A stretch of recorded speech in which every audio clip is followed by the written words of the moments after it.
everybody, and welcome back to Chat and Color. I'm Steven. And I'm Tiffany. And on today's episode, we're going to chat about some videos that we found. And really, we thought that they would be good videos to kind of spark conversation and some of the topics that we like to discuss. So I'm going to get the video queued up, and Tiffany's going to introduce the first video for you. Yes. Okay, so this first video is... Okay, so the subject matter specifically isn't necessarily a joke, but when you see like the way that this information is delivered and how it honestly seems like we're watching a sitcom and somebody like staged all of this, you're going to be like, what in the world? And I do need to go ahead and put this disclaimer in here right now that the individual, well, let me just, I don't want to do a spoiler. Let me not do the spoiler. I'll get to that later. So just remember, I'm coming back to it. We'll put something on the screen. Just remember, I'll be coming back to that. But anyway, so this first video is specifically regarding relationships, of which we, as we've previously shared, we've been married for 24 years, so we have a bit of experience in relationships at this point, right? And this first video is, like we were saying, a little comical, but the perspective is different than, like, it's not specifically aligned with, or not aligned at all, actually, with what we believe to be a good, functional, and healthy relationship on a number of levels. So it seemed like a wonderful opportunity for us to take what is a good comedic opener to take it to a better, like a broader conversation, to share our perspective on what we really do believe a healthy and good and happy relationship is and can look like. So we're going to be sharing some other stuff with you too. But yeah, this first one, just. All right. So without further ado, don't forget to like, subscribe, share the video, leave comments on the video, and we're going to start sharing it. We're going to stop it along the way. It's about 9 minutes or so long, so we'll stop it along the way, have some conversation. So let's see what we're talking about here. You say he had inappropriate relations with your wife. Is that correct? That is correct. Please explain. I have been a member of the church where the pastor, Marcus Hayden. Pastor? Oh. For the past 7 years. I met the love of my life there. And I knew once we met that Marcus would be the one to officiate our wedding. About 3 years into our marriage, we started having a few problems because I had some medical issues, we were struggling financially, and we, both being leaders in the church, decided we need to go see our pastor for counseling. Marcus suggested that we do counseling individually before we came together to do something collaborative. So we both agreed. All right, y'all. So red flag number one for me right here. Do you see any red flags, babe? Without question. What do you see there? What do you see? Yeah, so numero uno, like if you're going to a person that is supposed to be, that is in the position of a pastor for counseling, and you're going for couples counseling specific to your couple's issues, I'm really uncertain as to why that person that's supposed to be giving you guidance and counseling would need to separate you initially. No, absolutely not. Yeah. Red flag, strike one, not gonna work. Yeah, I agree wholeheartedly. I'm a proponent of individuals seeking counseling if they feel they need counseling for whatever individual things they have going on. I mean, I've gone to counseling. Tiffany's gone to counseling on an individual basis. Yep. But a couple seeking counseling, a partnership, both together saying that they need counseling for whatever issues the two of them are, needing to address or, grow, make better, whatever it is as a couple, they probably both need to be present for the discussions and the conversations. They would both have input to those issues, one would think. So hearing from one and only getting the input from that one and not the other kind of almost seems to defeat the purpose. Especially before they have met with him really at all.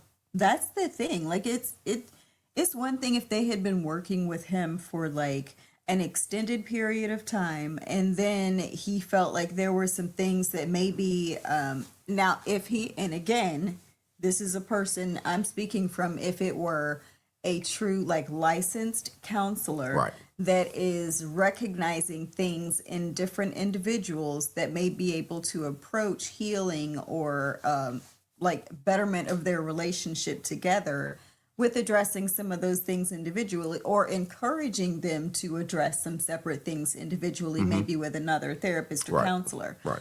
But this from the very beginning, and then just wait, y'all, just wait. Yeah, just wait. And one thing Tiffany said, and I don't know if I'll remember it later, so I want to go ahead and say it now. She's talking about a licensed person. Just because a person's your pastor doesn't mean they're licensed to be your counselor. Not all pastors are qualified to be counseling other people on things that maybe they don't have any experience or knowledge of. Like, I'm not sure if this pastor is married or not, but he might not be the right person to provide marriage counseling if he's never had a successful marriage. You know what I'm saying? So let's listen to a little bit more. About 3 weeks later, I did notice that she started to seem a little bit happier, better spirits. And You thought it was working. I thought it was working. And then a little while later, she came to me saying that she wanted to go down to Greenwood to be with her mother for the weekend. So I'm thinking, okay, baby, do what you got to do. Well, not long after that, I'm at the church going over some financial issues with the church secretary, and she hands me an invoice with my name on it for a hotel in Greenwood the same time that my wife was down there. She says Marcus gave it to her. Wait a minute. You got something to say, babe? I saw your finger moving. I didn't know if that was your wanting to say something there. I mean, you just caught it. But no, regarding that clip, I just can't even, I'm sorry. It's so wild. It's so wild that I just can't even, my brain, I lost the whole thought that I was about to share. It's just, Okay, hopefully y'all didn't have an echo on that last part, but if you did, hopefully I'm about to eradicate it for you. So you found out through some church records that the church secretary gave you. Yes, ma'am. That your pastor had been Yes, ma'am. away with your wife? Yes, ma'am. Mr. Hatton, what do you say to this? Well, you took advantage of the couple seeking counseling?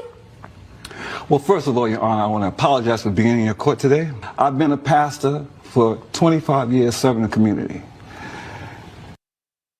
So y'all, I got a question. What he apologizing for? And what does how long he been a pastor got to do with anything? Like, why are you saying all this? You already trying to smooth talk your way out of something, it sounds like. Apologize for being in your courtroom. You're the defendant. And I've been a pastor for however long is not relevant to anything. most certainly not with his behavior during his pastoral period. Absolutely not. Yeah, so I mean, I just, little things that you catch on to along the way, right? The deacon here and his wife are members of my congregation. Him and his wife came to me for counseling. Now, I do know the preacher, I do know the deacon, and he kind of has a little rigid personality. So I assume that we're going to have problems considering the fact that we can't get you can't any keep your word. Johnson and your Brick Brothers, We brother. can't get any words Okay, through. Mr. Mayhorn. Are you denying that you had No, I'm not sex denying with his it, wife? but there's an explanation for everything. The judge's reaction was so on point, and I love it because you can't blame the man for that outburst that he had at the time. I feel like that was absolutely reasonable, and if he was going to say something, that was the most polite thing that man could say. Yeah. He was trying to respect that courtroom and maintain his decorum and keep walking his Christian path, bless his heart, because this man is testing every bit of his walk. Oh, that smooth talking preaching. I mean, Can't keep his Johnson and his Brooks brothers. Right. That line right there, though. Right. I was like, bro, is he a comedian? Oh, and Like, he got all the jokes. it only gets funnier for me. It only gets funnier for me. So you're not denying it. I'm not. You're admitting it. I admit it. You said there's an explanation. There's an explanation. What could that be, Pastor? Well, I'm a pastor, but I am a heterosexual man. So his wife would come into these private sessions dressing very provocatively. So yeah, she caught my attention and she was flirting with me. She is a deaconess of the church. You've seen her before that. This is true. This is true. And this is where it comes to my apologizing for that. Also, I would have to say that I talked to the man upstairs and I begged him to understand that I saw the wrongs in my ways and please forgive me.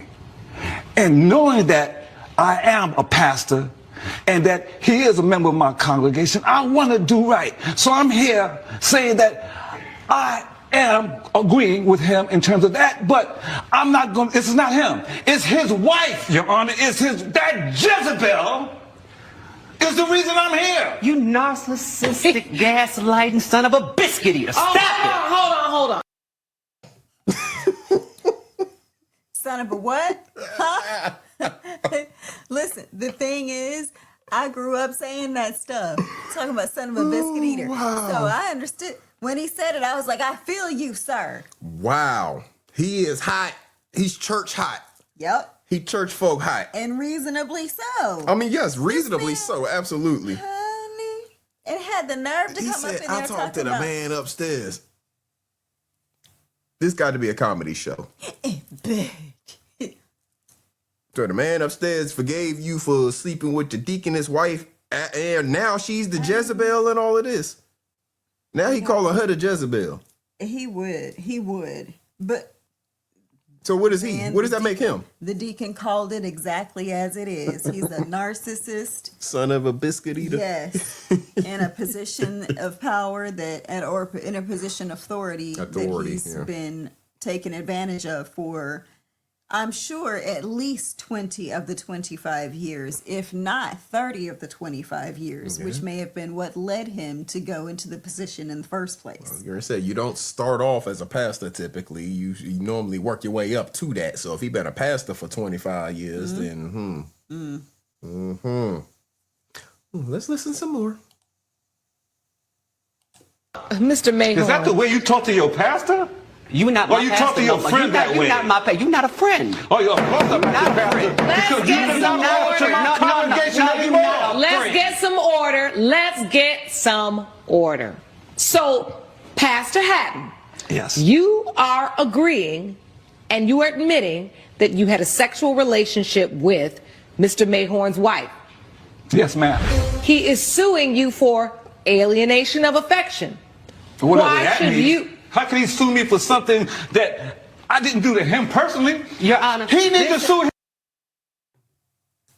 Y'all, I've seen this video, probably about 4 times now. So I don't laugh at all the same parts anymore. But when I first saw this video, and she said he's suing you for alienation of affection, whatever that means. Listen, how are you going to show up in court and you haven't even researched, you haven't even looked up why you're there as a defendant? You think if I didn't, granted, I have an understanding of what alienation of affection is. Right. I've known that since 1999. But this man clearly doesn't know what that is. Right. And you think I'm going to just show up in court for something that I don't have any clue what I'm trying to defend for myself and be like, well, whatever that means. Right. That's a real charge. This man done lied.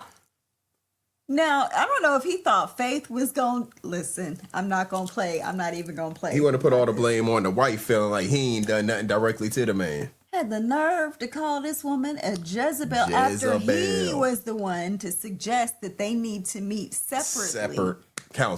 Separate couples counseling. Right. He knew what he was doing he's clearly had his eye on her from before the time they started the counseling. This is just my opinion. I bet she probably had more sessions than he had. Huh? I bet she had more of them solo sessions than he had. Nothing. I know, babe. His wife. It's called alienation of Well, man, he affection. needs to sue his He wife. I says didn't force her to have sex with me. Well, but you were a party to it. Go back to how you found out about this, Mr. Mayhorn. How did you figure all this out? I was working with the church secretary, Miss Betty Jones. She handed me an invoice showing that with my name on it. I do have it here for your records. I'd like to see it. Backstabber. Miss Jones? Can you give me all your evidence that you... This fool done called the church secretary a backstabber and pointed at The her. nerve. He called her a backstabber. What? I'm going to have to pull in some Stephen A. The unmitigated gall. To call this woman a backstabber, sir. Because she outed him for his For nefarious ways. How dare he? This man, like his level of audacity is unmatched. Well, no. There's a bunch seen of them it. out Yeah, there, we've actually. seen it. There's a Yeah. lot of them out there. He's just, Son. he don't believe in anything he preaching. At all. This is sad. Called her a backstabber. Wow. I mean, that's Brought to court, please. Thank you. Thank you. So this is the hotel bill? That's also my food delivery bill because subsequently my wife left me. She told me she didn't want to be married with me anymore. So now I got to cook for myself. I got to clean my own house. So you don't know how to cook and clean? You know what? Your mama.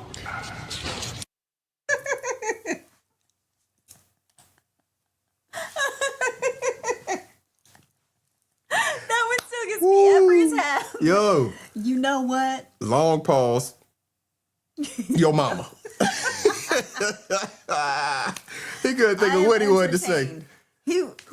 I'm telling you, he's trying to maintain. Yes, he's trying to hold on to all his. Look, maybe he's trying to be the next pastor of that church. All them people gonna want somewhere to go. He'd been done dirty. Yeah. He trying to maintain his composure. Called him a son of a biscuit either. And you know what? What am I gonna say? I want to say so many things.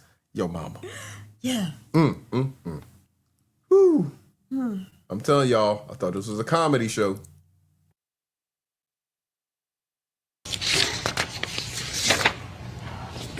All right, do you have any evidence for me, sir? Evidence in terms of what, ma'am? Evidence that you bring to court to prove your case. This is my word against. I already admitted that I had relations with his wife. That's exactly right. But you said a Jezebel spirit? I thought you might have Okay, brought yeah, in so we something can to get prove, into that. to We can prove that definitely. you were not intentional in this. Because if you intentionally came between him and his wife, that's the basis for alienation of affection. Well, And now your witness is standing. I'd like to hear from her, Mr. Mayhorn. State your name for the record, ma'am. Yes, my name is Betty Jones. Hello, Ms. Jones. What would you like to add to this? I would like to add that I have been the church secretary for over 25 years. Nothing comes to the church I will not see. Okay. So I was taken aback when this receipt came to the church, and I knew Mr. Mayhorn had not been away. The receipt was in his name, and I knew the pastor had been away. Okay, stop. I want to understand this. You saw a receipt. Whose name was on the receipt? The name on the receipt was Mr. Mayhorn. Okay. So how did you come to realize that the pastor was responsible for this receipt? Because he gave it to me. Oh. And I had already had an inkling that something was transpiring between the pastor and You know, I Mr. can give you Mayhorn's just one wife. receipt. You Church secretary know everything, y'all. She all up in all the business. She said something was amiss.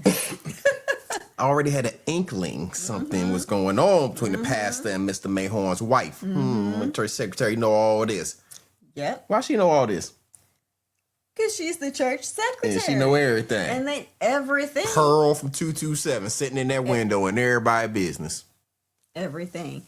And for y'all younger folk that might be watching and don't know the reference, feel free to look it up. Pearl from 227. She in the window. She know everybody's business walking up and down the street because she looking out the window the whole time. Y'all probably know she might have a different name in y'all neighborhood, but it's an older woman that knows everything going on up and down them streets. Why? Because she looking out the window in everybody's business. She snitching on y'all and everything. Right? I don't know if she called the cops on you. Now, she may or may not call the cops. She may be cool with y'all and might not want the cops in the neighborhood. But she telling your parents on you. Oh, she's snitching. So let's see how this ends. We're almost at the end of this one. Let's see how this ends.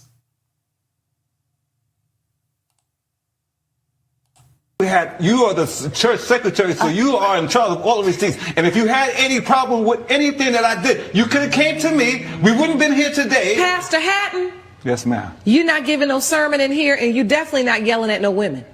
So bring it down a notch. Yes, ma'am. It was impossible for me to go to him because I had already done something amiss myself.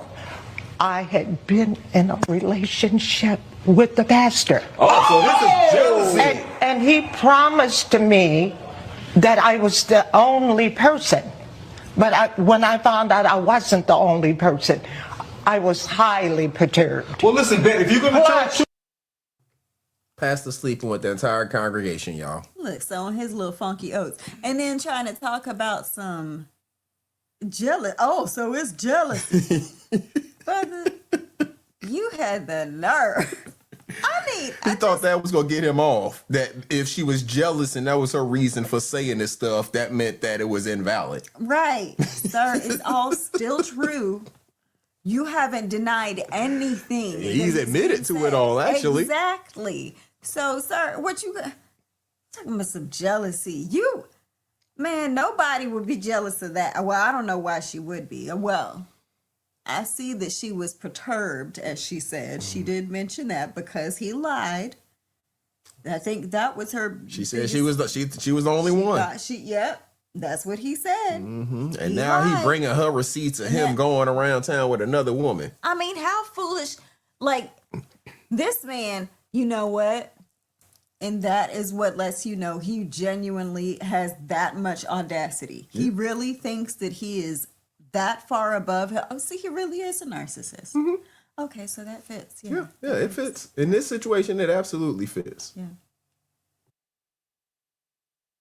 tell the whole truth. The only reason you say anything to this man is because you're jealous. No. Because I was with his wife and not with you. No. Be honest. The church secretary just said, not only are you sleeping with the deacon's wife, you were sleeping with her too. And you didn't deny it. Don't deny any of it. What kind of pastoring are you doing? Well, I'll say this. I'm not the first pastor you heard anything like that about. Y'all, this is his reasoning. Man. This is his reasoning.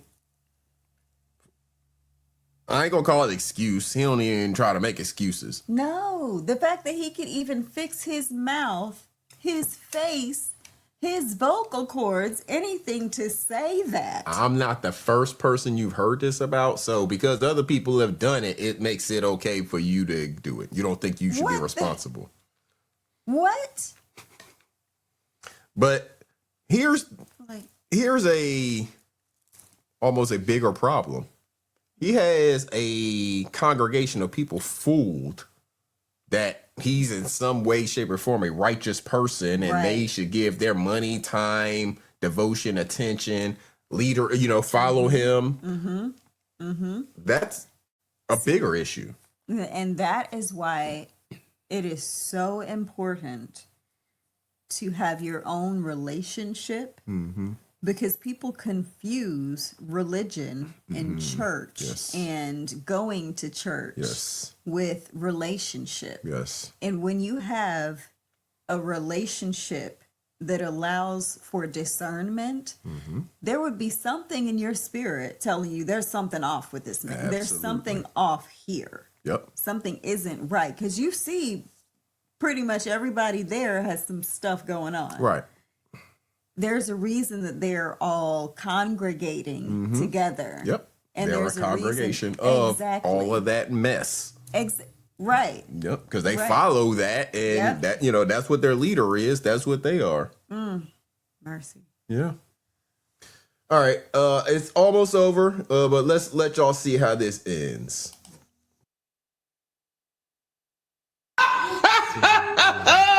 Actually, you are. This is an easy case. Right?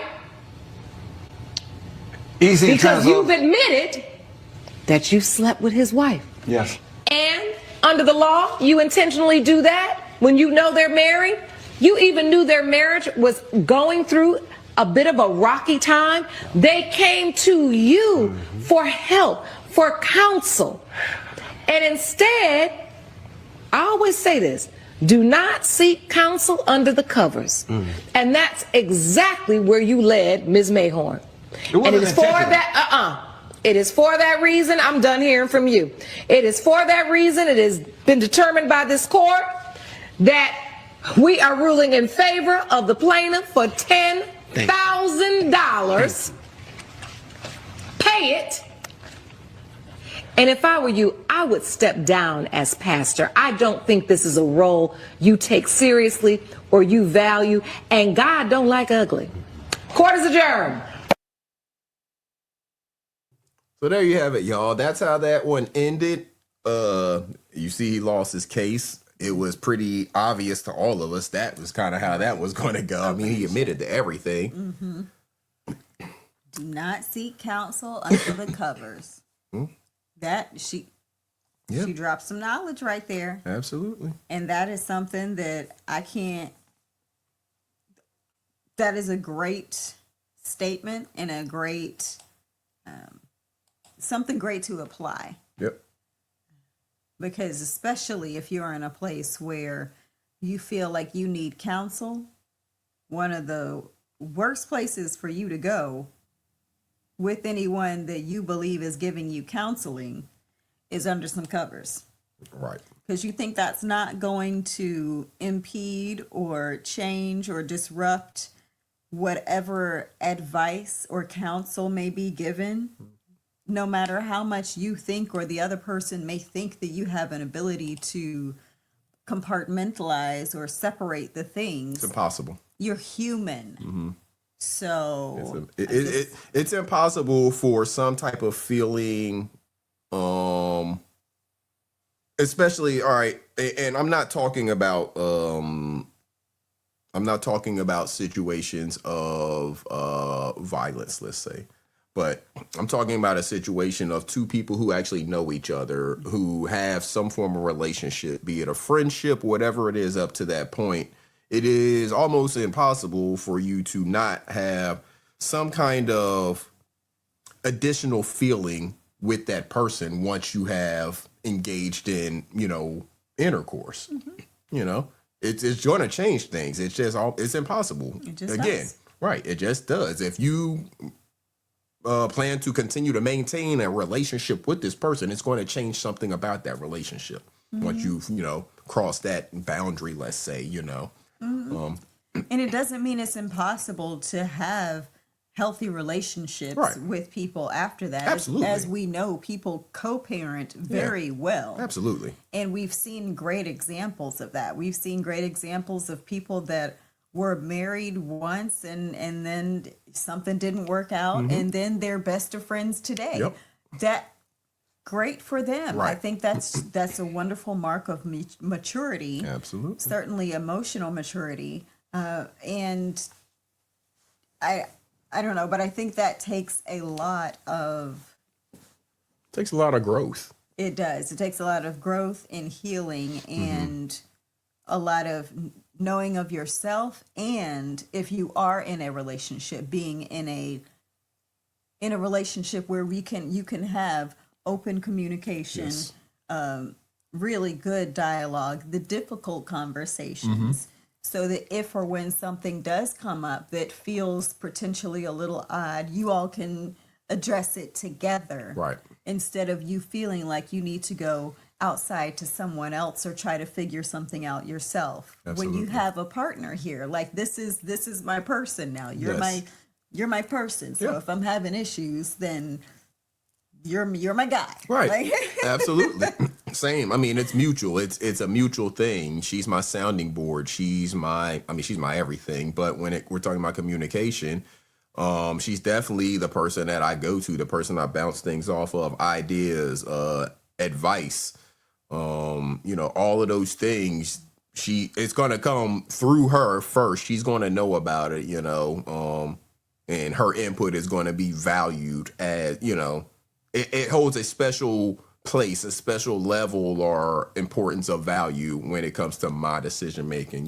She has a lot of influence on my life and my decisions, I guess is the best way to put it. and I was about to say you are giving us a perfect segue into a quick video that we came across, and it speaks specifically to what you just mentioned regarding influence and allowing influence from your partner in the relationship and the importance of that and our ability to recognize if or when we are or are not allowing that influence in the breakdown that it can cause when you don't. Yeah, absolutely. So, like she said, that was a segue into the next video. Let's take a look at it. And we'll let this one play through. It's short, so we'll let it play through, let y'all grasp the entire message, and then we'll come back and talk about it on the back end. And we'll chat. Sexual relationships. When a man doesn't accept the influence of his female partner, there's an 81% chance that relationship ends. I'm not saying women don't need to do their part. I'm not saying men are the only problem. But I am saying we better be sure we're not making this fatal error in our relationships. Men, are you sharing power? Do you truly consider her an equal? Are you accepting her influence? Because if not, you're rolling the dice, and the odds aren't in your favor. And just to be clear, on page 233 of their book Fight Right, Doctors John and Julie Gottman say, accepting your partner's influence does not mean simply collapsing into whatever your partner wants. It simply means being open to your partner's ideas. It means seeking to understand their feelings or perspective. It means humbling yourself enough to change your mind when new information is presented to you. Because the truth is, there's no room for pride or dominance in your relationship on either side. This thing only thrives on mutual respect and mutual consideration. She is your equal. Her perspective holds the same value as yours does. And of course this goes both ways. I'm just saying men in general, we tend to intentionally or unintentionally drift towards a more dismissive or dominant personality, and that path has a destination. And if you want to hear more about these conflict dynamics, I got the pleasure to interview the Gottmans directly with my friend Matthias. And if you'd like to see that interview completely free, of course, click the link in my bio. All right. So, as you can see, that video there is talking about influence, equality, and he's speaking more to men, but he is definitely talking about it being reciprocal, obviously. But, in his speaking to men, in that he's talking about us as men, putting, that pride, that ego, all of those stereotypical stupid things that we've heard about in a male-dominated culture, of, places and positions and stuff like that. Putting a lot of that thought process to the side and actually just building a bond and a unit with your partner, giving them equal everything in it. I mean, we come together as 100%, you know, we're both putting 100% effort into everything that we are building together, our relationship, our household, all of the ventures that we are going into together. We are both putting 100% into them. And so if she's putting the same 100% into it that I'm putting into it, I can't give less value to her 100%. So that's a lot of what I'm taking out of that video. And it's a big key to having a successful relationship. I mean, because I don't think we will be able to communicate openly and with the open vulnerabilities and stuff like that we do if we didn't feel safe in it. And will we be able to feel safe if we weren't valued? If I wasn't giving her the proper value, the equity, the inclusion, you know, all of that stuff, if I wasn't exhibiting that and showing her that her everything, her words and everything that she gives to this relationship is of that value, then number one, she's going to probably feel the resentment from it. She's not going to want to give it, you know, the same way because it's not being appreciated. It's just natural human response. So that's why we have to do that. And again, it's a reciprocal thing. It goes both ways. So if I'm doing that and I'm doing that, giving her all of that value, giving her the inclusion, the equity, making her feel like an equal partner in this relationship, she in turn does it for me. Mm-hmm. And I'm glad to do that. Like it makes me feel, I know safety is a big thing for me, and being able to feel safe in a relationship in a number of ways, it allows me to show up softer than I would usually or otherwise, because I feel safe enough to do so. Right? I feel safe enough to relax some. Like, for instance, whenever we go out places, it's very different when I'm with you versus if I'm, of course, by myself or even with other people. Right. I feel my safety is different with you. I know that I will be differently protected with you. Mm-hmm. And that is something that I just can't, I don't even know how to put enough importance on for me and for, I know a lot of people, and I don't want to say just women, but that's a big deal.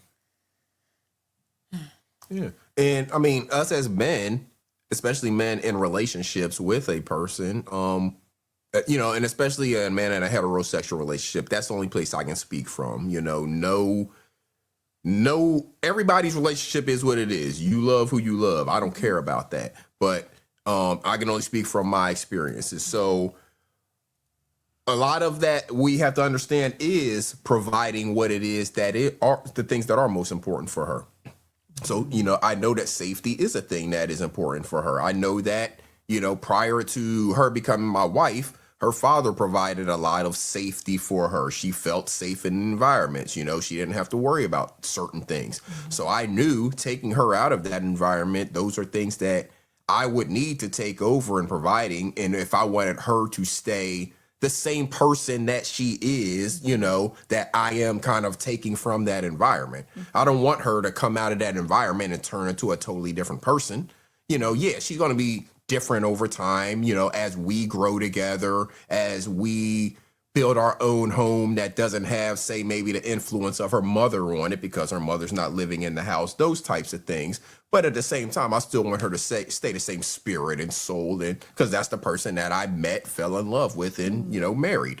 So to do that, it becomes my responsibility to provide some of those things that she really, it's a need for her, you know, in order for her to live the life that she wants to and be the person that she is, certain things need to be provided. So if I'm providing that safety, you know, that gives her the comfort to live a certain way, stuff like that without certain worries, that will allow her to, again, be the person that I really need her to be for me, which is the person that I married. You know, I don't want her to change into some other version that is a less natural version of herself, let's say. Right. Right. We want to foster in our relationships whatever brings out the most authentic, full, highest vibrational version of that person that we can. I agree. And offering honesty and open communication, I believe, are paramount in creating that. Absolutely. And it's something that is maybe learned through practice, I guess you can say.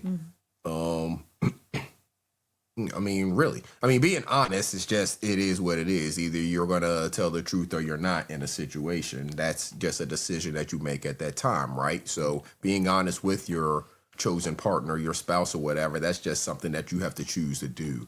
And then accepting their honesty is another part of it. See, it may be easy for you to be honest. Just like it's easy for some people to tell a lie. But is it easy for you to accept another person's honesty? Because is it easy for you to accept their lie? Think about that. It's not easy to accept a lie from another person. You know, if you find out a person lied to you, it's not easy to accept that. Or if they're lying to you right there in the moment and you know they're lying to you, it's not easy to accept that. So you have to make it easy to accept their honesty then. If it's not going to be easy to accept a lie, then you have to make it easy to accept their honesty. I mean, it has to be one or another. What do you want them to do? You want them to lie to you, or want them to be honest with you? Make it easy for them to do one. Right. So if you make it easy for them to be honest with you, then they won't feel the need to lie to you. And if you can work on yourself with making it easier for you to accept their honesty, radical honesty, even if it's something you don't like to hear sometimes. If they say, like, if you've been wearing a certain type of cologne as a man all this time, and this person hasn't said anything about it, they've just tolerated it, but they say, you know, I really don't like that cologne. For whatever their reason is. They may just not like the scent. They may not like it because an ex wore it and that ex used to beat the hell out of them. They may not like it because they had an abusive parent that wore it. There may be a multitude of reasons they don't like it, but they like you. Is it really that big of a deal for you to continue wearing that cologne because that person was radically honest with you about a situation that probably made them feel a little vulnerable to share with you if they've been, for lack of hurting your feelings, keeping the truth from you? Let's not even say they're lying to you. Right. Let's just say they're not making it a big deal, but they finally decide to come out and be radically honest with you. It's up to you how you respond to that and whether or not you make it easy for them to be radically honest with you in the future. Right. That's such a great example, babe. Because consider, like you said, the vulnerability that it takes in that moment for the person to come up with what they hope are the right words to address something with you that has, I'm sure, been bothering them for years.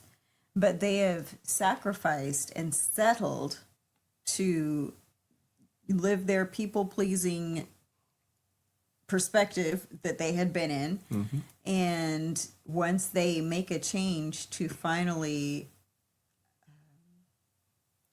support themselves, if you respond in a way that is like defensive, imagine how that would make them feel. Right. Like they're of all these years, they've not said something to you about this thing.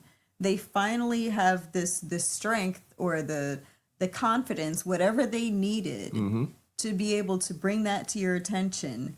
And then the first thing that you say is, well, I've done it all this time. Right. Yeah. And I haven't said anything to you all this time. And it's annoyed me all this time or whatever. And you're not even acknowledging the fact. Or that fact. You're not even acknowledging that. Right. Right. You're giving that no acknowledgement. You've just gone into whatever it is you want to think, feel, or say about it, not even giving any time to acknowledge what that person, a person who you claim to care about and obviously cares about you, to have put it to the side all of this time. You're not taking any time to consider what it is they may be thinking or have been feeling the entire time. Right, right. And I think this is actually a great segue into regarding like communication in difficult conversations, and how we have an opportunity to choose perspective in our response to things. And there's a beautiful young lady that she reminds me to boundary up. I love her, but her video, I believe, will be very supportive. Yeah, to the left. Yeah.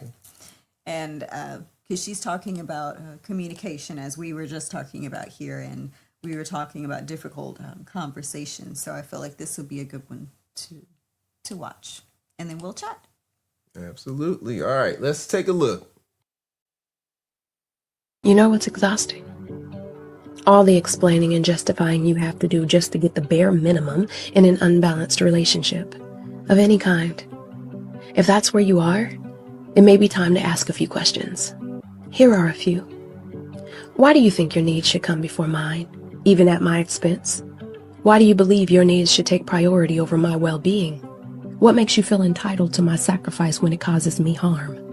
Can you help me understand why you expect me to put myself last even when it's damaging to me? Why do you believe my needs matter less than yours even when I'm struggling? What leads you to think it's okay to prioritize your wants over my boundaries? Why is it acceptable to you that I sacrifice my happiness to meet your expectations, or okay to constantly put your needs ahead of mine when it's hurting me? What makes you assume I should compromise my needs for yours, regardless of the impact? See, if the response to asking why you should hurt yourself to keep them comfortable only equals more of them making you feel uncomfortable, that is their status quo. It's not changing, but you can. Try this. I've realized I can't keep sacrificing myself to meet your expectations. From now on, I'll be making decisions that reflect what's healthiest for me, not just what works for you. I'm choosing to honor my needs first, even if that disappoints you. These questions are okay to ask, and these boundaries are okay to state. Boundary up. I hope this helps.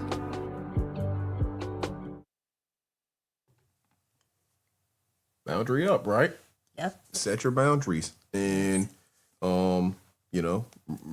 being honest with people is a part of your own personal growth. You're getting stuff off of you're not holding stuff in, because again, if you think about it, if you're lying to somebody, you got to hold on to that. You got to keep that lie going anytime you're around that person. You got to keep that lie going around other people who might know that person. But if you're honest with the person, you just get to authentically be yourself, your honest, radically honest self the entire time.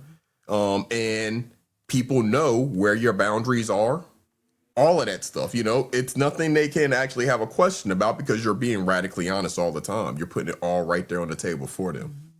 Yeah. And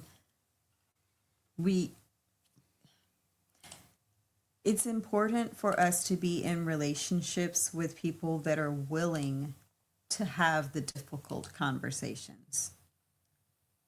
The importance of that is so, I find it lost on a lot of folks now. And there seems to be like just an entitlement to relationship, or with relationship, like just because. What do you mean by that? Like just because we have a certain title, or just because we've known one another for so long. Like say if you're my brother, or you're my cousin. Yeah. Like, Gotcha. Or you're talking we about went just to schools relationship with. in general, Yes. not couple relationship, but Correct. all relationships we're talking about Correct. now. Yeah. Yes. Not just romantic relationships. Yes. But just in general. Absolutely. Yeah. There's definitely a lot of entitlement mentality out there. And again, a lot of that may come from people not being radically honest with those people who have those titles: brother, sister, mother, father, cousin, uncle, aunt, whatever the title is, that by blood or some other form of relation has been put on them, and they feel like that title holds them in some kind of higher regard than any other person. Just because a person has a title like that doesn't mean they get to treat you in any kind of other way than anybody else in this world. They don't get to disrespect you. They don't get to do any of that stuff with you. I mean, truth be told, I have coworkers that I'm probably closer with. What? No, not probably. Remove the word probably. I have coworkers that I'm absolutely closer with than family members, blood family. But I have coworkers that I would do a whole lot more for than certain blood family members. So those titles mean absolutely nothing. I know these coworkers. I can be radically honest with them. They can be radically honest with me. And at the end of the day, we still going to have the same type of feeling about one another, whether we love one another in that type of way, whether we, appreciate one another, whatever the thing is, we're being honest with one another. We don't have a reason to lie to one another. So there's some family members out here who can kick rocks. See, and you ought not to feel like you have a reason to lie to your family either. It's unfortunate, the unhealthy disconnect that has seemingly come in family dynamics over the really, I guess, the past couple of generations, or from our parents. I mean, but is that true? It may have always been. I don't know, because we weren't alive for some of those generations. We don't know the dysfunctions that they had, and maybe it just wasn't as prevalent. Shoot, nah, now. Yeah, they had dysfunction. Yeah. That's what I'm saying. They had dysfunction back then, and, they was doing all types of stuff. They just, maybe it wasn't as prevalent. I mean, they didn't have social media. You could keep the stuff within your little house. I mean, you think about back then, hell, if they were beating their wife and kids, nobody else out in the world would know. And hell, the family would do everything they could to hide it. Or it was so the norm that it was just, you try to give her some sunglasses to wear, that's what I'm give her saying. a hat to cover it up, or give her some gloves or something. It was just... So with things like that being more so the norm back then and not seen as dysfunction, it was happening. Yeah, but, that's true. today we view all these things as that's dysfunction. And, women are in a position now where they don't have to put up with it, because they don't have to rely on a man to have a house, Right. Back then they couldn't even get their own house and stuff. Right, or checking account. Right. They couldn't get bank accounts, but now they don't have to rely on that, so they don't have to put up with it, know? So, but yeah, the dysfunction that comes with that stuff, I'm sorry. We're too grown. We have been together building our thing for, again, we've been married over 20 years now, over 24 years now. We dated before that. So we've been building our communication, our bond, and all of the stuff that we're working on today for a long time. And we together, and again, this has been a work, but we together are basically just too grown and at a place where we ain't got time for people to be lying to us, and we ain't got time to be dealing with people who are lying to us. We don't need those people to have the things that we have. We're building it together. Right. If all those people disappear, we still are going to be building the stuff we're building together. Yep. So we don't have time for their lies or any of that nonsense, really, I don't even need that bad energy. Oh, not at all. Don't want it, don't need it. We don't accept it. Any of those things. Here's another clip that Tiffany actually found this one. And it's kind of about radical honesty. Y'all may have seen it before. It's called from Club Shay Shay. So let's take a listen at this one real quick. I can't believe you would do that. That was. I am who I am. People know who I am. And that's a beautiful thing. The person I am is beautiful because you don't never have to guess. People like me are a blessing. You don't ever have to guess. And so much of this life is people not wanting to deal with the real and just hiding in the shadows. And instead of honoring, honor is a strong word, but instead of, regarding and respecting people who are straight ahead, we treat them like they are a nuisance. We treat them like they are a disruption, when really they are a gift, because it really removes the guesswork of subtext. It removes the guesswork of ulterior motives. I am what I am. What you see is what you get. Whatever you hear me saying is what I'm saying. And to me, that is such an easier route. And I've found people in my life over time that really see that is such a dope way to exist. And it's been a blessing. So when you asked me earlier about like people who have protected me and like people who understand me, like it's those people who see that as a gift, not as an attack. So I mean, I have to agree. You know, it's a dope way to exist. Yeah. And I think that we find ourselves more comfortable around people that exist in such a way when we are living authentically ourselves. I think it's most uncomfortable to be around people that are radically honest and authentically themselves when you struggle to do so yourself. I can see that. I mean, I have almost always been, I've kind of been raised to be that radically honest, you know, and authentic person. That's just, I mean, she can tell you, you know, being around my family. I've definitely been raised to be that way. We don't bite our tongues. We, you know, we'll come straight at you. If I think what you're doing is some BS, I'm going to call it right then and there, and I'm not going to stick around for it. You know, just simple as that. This is some BS, and I'm leaving. Right. You know, I'm not trying to make a scene or anything, but there's probably some other people thinking that too. And so if me being radically honest and saying, this is some BS, this is a waste of time, and I'm leaving, and somebody else is like, that gives them the courage to say, yeah, this is some BS, and I'm leaving too, because I got better things to do in my time, then I'm grateful that I could, number one, stop wasting my own time, and number two, help that person see that we don't have to do this. Like, it's nothing that is keeping us here, forcing us to be here dealing with this, you know, in certain situations. So that's just the type of person that I am. I've always been raised to be that way. So it's like almost impossible to beat that out of me in a sense, you know? Yeah, that is not going anywhere. And I don't want it to. Right. I don't have a desire. Like whenever I was going to counseling, it wasn't for that. Yeah, right. That was never the problem. My counselor never said anything negative to me about my radical honesty with the stuff that I said to them. I'm sure they probably appreciated it. You know, Yeah. It makes things a little bit easier. That's why I didn't have to go to as many counseling sessions, because they didn't have to peel any layers back. They didn't have to take any Instagram filters off of who I was representing myself to be. I'm right there authentically who I am. They're going to hear whatever language I choose to use. Yes, I use profanity. I just clean it up for y'all for the most part, you know, but yeah. They're going to hear all of that. Why? Because this is a session. This is all about me and what I got going on. So I'm going to be my most authentic self. Yeah. Simple as that. Yeah. And that's the best way to show up. Like you said, I'm sure they appreciate that because it allows them to, you know, do their work more like in a more pointed way instead of, like you said, having to kind of play, like I said, whack-a-mole earlier. Like I mentioned, trying to figure out, okay, which direction are we going? Is this an issue? Is that an issue? I don't know. She's not really, he or she's not really letting me in. They're kind of talking around this issue. I don't know. Do I need to address this? I don't know. Like that's, yeah.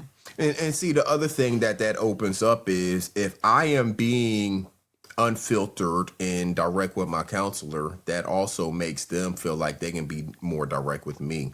Yeah, they don't have to tiptoe around my feelings because they see that my feelings are not an issue here. Oh my goodness. My feelings are not going to get in the way of this conversation, and there's not really much they're going to be able to say to hurt my feelings. You know, my feelings don't get hurt by words too often, you know? So I think, again, that just makes the conversation more authentic, more genuine, and easier to get straight to the point, you know, and not waste anybody's time. Yes. And I'm going to mention, because it's happened a couple of times, like if or when you're speaking with someone and it's regarding maybe some emotional things or some stuff that can cause their nervous system to maybe go offline a bit, when it comes back online, you'll notice that like either a yawn or swallowing, something like that, that's letting you know that their parasympathetic system is coming back online. And that means that they're coming into a more calm state. So that's a good thing. It doesn't mean, like a lot of times we've associated people yawning with being a rude thing in our presence, or like, oh, you're trying to say that I'm boring you. And actually you might just be making that person really comfortable. So that's something that I wanted to share because that is something that I've learned through counseling and through therapy that I didn't know previously. And I would have tried to hide that before, but I feel like it happened for a reason. And it's a good thing for me to share with you because I can feel that and it keeps happening. Like it'll happen for a couple minutes and it'll stop. But there it is again. See? But thank you for sharing that, babe, because I mean, she has studied the psychology behind a lot of these things and why they happen. And it's all about perspective when it comes to it. Again, in our world, we have been taught to believe that a yawn means somebody is tired or bored or whatever the case may be. Something that, you know, means sleep, essentially. We've associated yawns with sleep, but that's not what they always mean, you know? Just like all of our different bodily functions, they don't all mean just one thing specifically necessarily, you know? See, she keeps doing it. This does not mean that she's ready to go to sleep. Doesn't mean she's bored. She got enough sleep today. Did you get a nap too? I did. And she got a nap. And I don't usually even yawn really when I'm sleepy.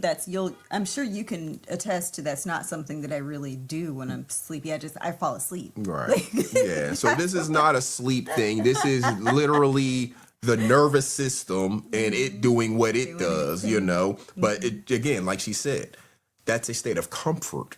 It's actually a relaxed state, you know. And again, think about a yawn. If a person's yawning, we think it was sleep, but sleep ties with you have to be comfortable to go to sleep.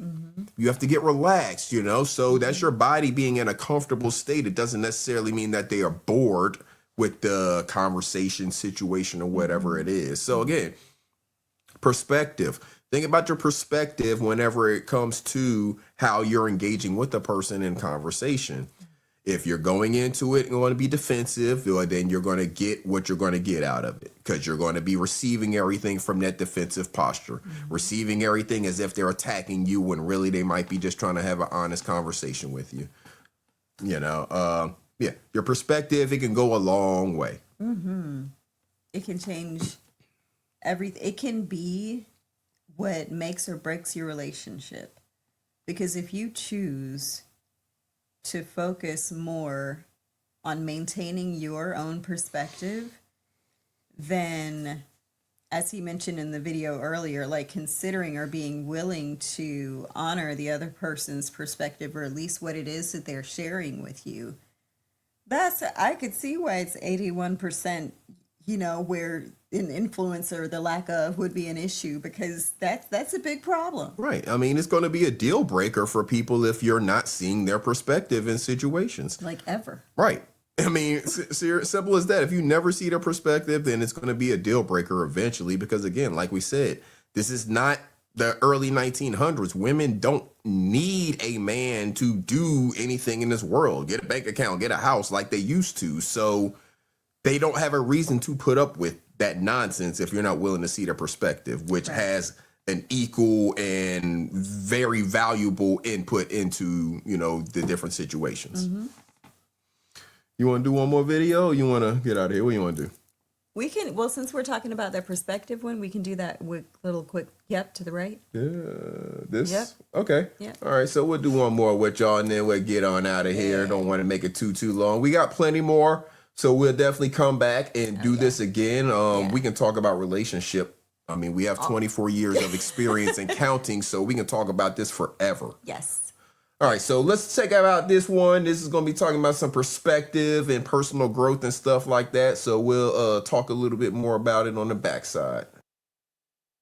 Study where they had a bunch of rats in a cage and they left the gate open, and every time the rats would try to leave, they get shocked. They try to leave, they get shocked. They try to leave, they get shocked. Eventually the rats just stop trying to leave. Fast forward, those rats had little baby rats. They put the baby rats in a separate cage and left the gate open, and they never tried to leave. They'd never been shocked, they'd never experienced that same trauma, yet they still acted in that same way. And that's how we understand epigenetics. Trauma and response patterns can be passed down to us. This isn't just through generations, it could be through lifetimes, also something that may have happened in our childhood. What situations in our lives are we keeping ourselves in when the gate is wide open? If it is your birthright to live the most expansive, joy-filled, love, and engaging life ever, where are you staying stuck? where the gate is wide open? And where do we find and expand our perception to the possibilities that are outside this gate?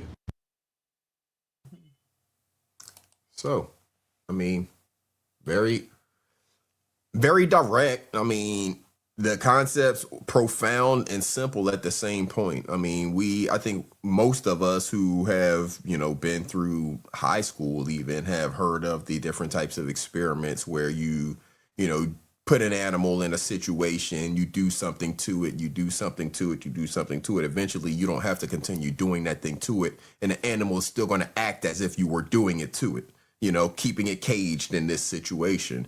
You continue to shock it. They don't want to be shocked anymore, so don't even test it. That happens with us as humans as well. If you think about that, those experiments happening with rats and different animals like that, there are many corporations, entities, they may even guise it under research, but they're doing experiments on us as humans through all different things, including keeping our brains caged into thinking a certain way and making you not want to try certain things because have been taught that it has been harmful to somebody else at some point in time. Ooh, okay. See, in this, we absolutely have to wrap here because I'm about to go on a whole nother tangent, and so for the next episode, we're, I think, going to be talking about what you were just talking about, our perspective and how we're allow ourselves to be trained, indoctrinated, programmed in certain ways, which is exactly what has been happening regarding education and things, and how it was very intentionally done in the United States. So I think it's really great. That's going to be another great topic for us to cover, and it will be coming. Yes. Yeah. Yes. So when you see this episode come out, be on the lookout for more coming out behind it, because we are going to actually start batch shooting. We're going to shoot multiple episodes, and we're going to start putting them out, more consistently for you, so you don't have to wait so long to see us or hear us. We want you to hold us accountable too. Get in the comment section and hold us accountable. Tell us some topics that you want us to put videos out about. Tell us how frequently you want to see us put out videos. All of these different things we need to know to build the platform. We know we need to put out more videos, obviously, but talk to us about some frequency items. Talk to us about some topics you would like to hear us cover. We're definitely going to stay on the topic of relationships some. We're definitely going to talk about what Tiffany was talking about with education, indoctrination, perspective, all of that stuff. So we have a lot of topics that we would love to talk about with you, and we would love for you to join the chat as well. Yes. Absolutely. And I don't know exactly what I was about to say. But that happens. It so does. That happens. We have a lot that we want to talk about, and we want to talk about all of it with you, but it's all just running through the brain. We are excited to share just all of our different perspectives in this format where it is just us having a conversation. We're just chatting. We're having colorful conversations about all types of subjects that we know really impact all of us, because relationship, we all deal with relationship. Again, it's not just about romantic relationship. Right. It's brothers, sisters, aunts, uncles, parents, children, all of the different things, baby mamas, baby daddies, Honey.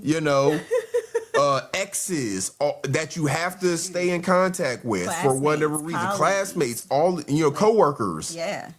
All of these different people are people you have to have relationships with in one way or another, and all of these same tools or whatever can help build those relationships. Communication is a main aspect of success in all of the relationships, no matter who it's with. Every relationship. Yeah.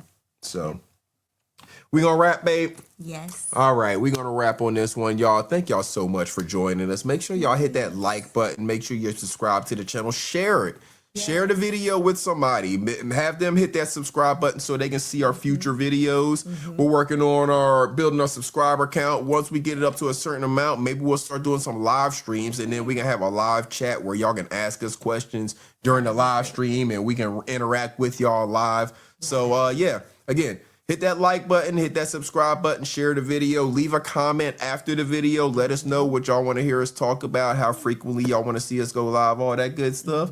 And Oh, and that's what I was going to say earlier when you were talking about that. And feel free to shoot us some videos. Like if you see something that you come across and you're like, this seems like something they would talk about, or maybe I would like to hear their perspective on it. Please feel free to shoot that to us. We'd be more than happy to do a review and then get your perspective on it. Maybe then we could, like you said, once we get to a certain number of subscribers, we could even go live, maybe have some conversations about the things that you all share with us. So absolutely. I look forward to that. I look forward to interacting with you when we get to that phase. And it's going to be great. It's going to be great. Love y'all. Mean it. Absolutely. We have the email and all of that stuff, the ways to reach us in the description. We'll put it up on the screen as well so y'all can see it here as well. So yeah, reach out to us. We would love to interact with you. All right, babes. All right, we're going to wrap this one. Y'all have a wonderful rest of your day, whatever time of day it is you're watching this. And until next time, see ya. Sending love.